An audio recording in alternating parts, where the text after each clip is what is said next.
Harka fuudhee daawwattootaa fi dhaggeeffattoota keenyaa nagaan keenya kabajaaf jaalala bakka jirtan maratti sinaa qaqqabu jechaa oduuwwan wayitaawoo yeroo kanaaf qopheeffannan isinitti dursa oduu ijoo.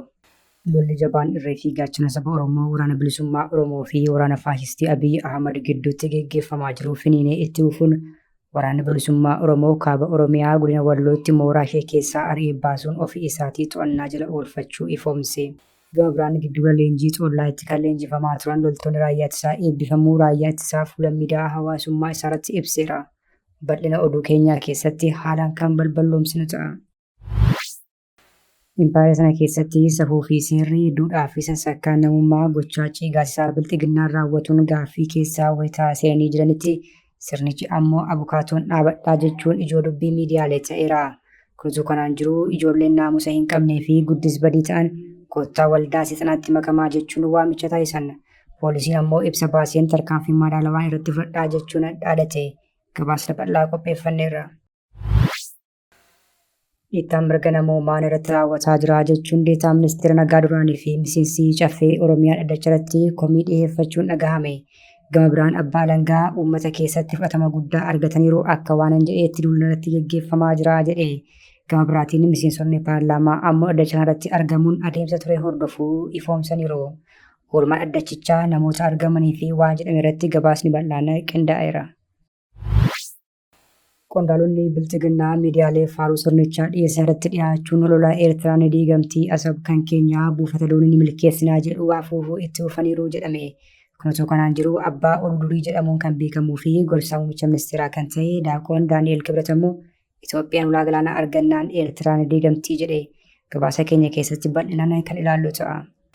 Suura YouTube chaanalii kanaa sabiskiraayib, laayik, sheer taasisaa jechaan gara oduu bal'inaan qopheeffanneetti sin dabarsa.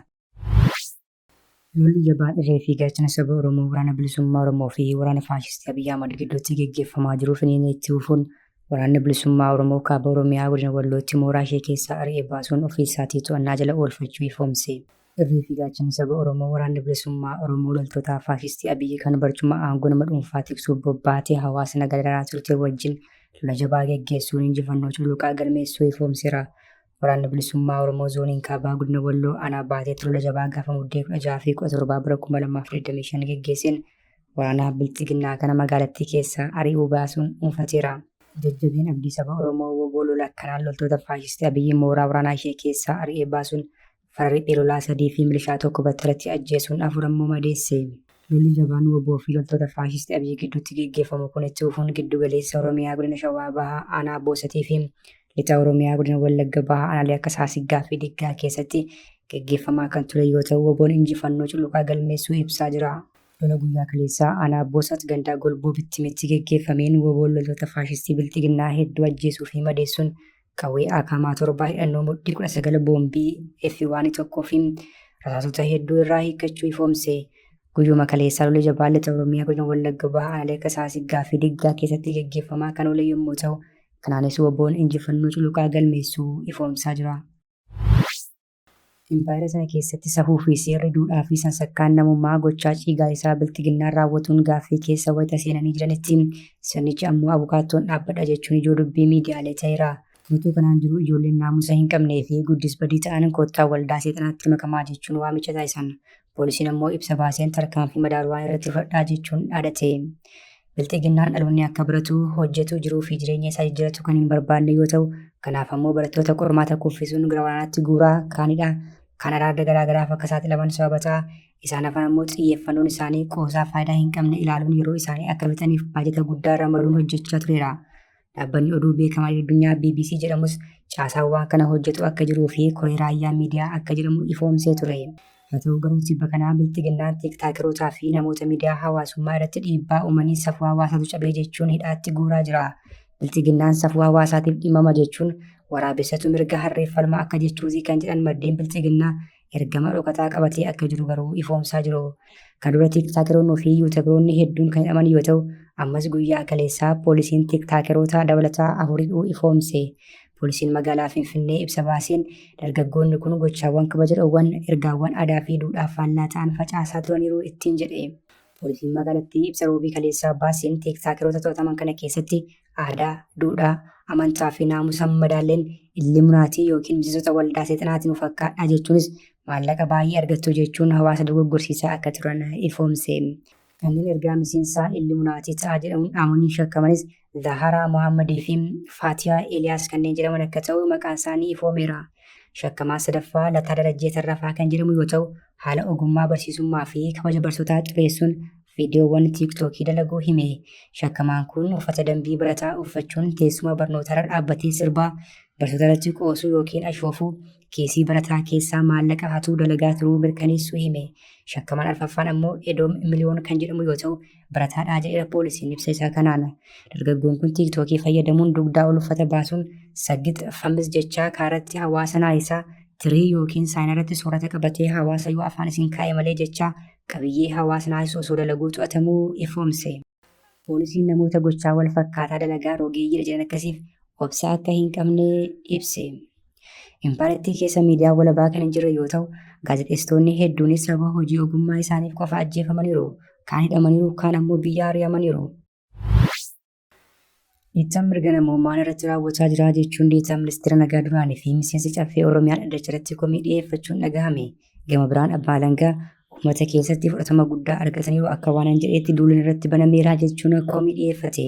Gama biraan miseensonni paarlaamaa ammoo dhaddacha irratti argamuun adeemsa ture hordofuu ifoomsaniiru.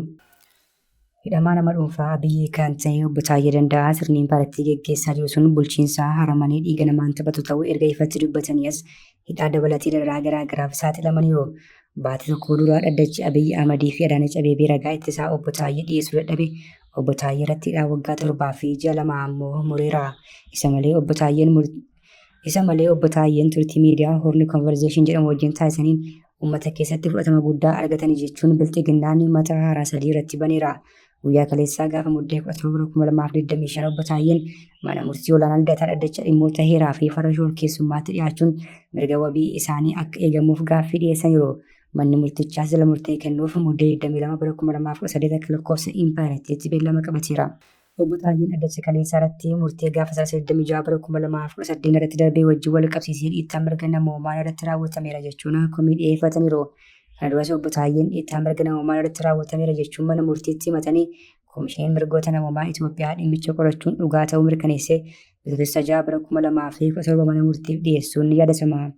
Obbo Taayyeen mana hidhaa duraan turan keessaa baafamuun gara mana hidhaa Abbaa Saamu'eel jedhamutti dabarfamuu fi mana hidhaa sana keessa ammoo namoota yakka gurguddaa kanneen akka ajjeechaa, gudeeddii, wanbadummaa fi kanneen kana fakkaatan raawwatan akka jiran akkasumas hulaan balbala sanaa kan hin cufamne ta'uu fi namoonni dhibee sammuu qaban akka achi keessatti baay'atan guyyaa 2 dura gabaasnee turuun keenya ni yaadatama.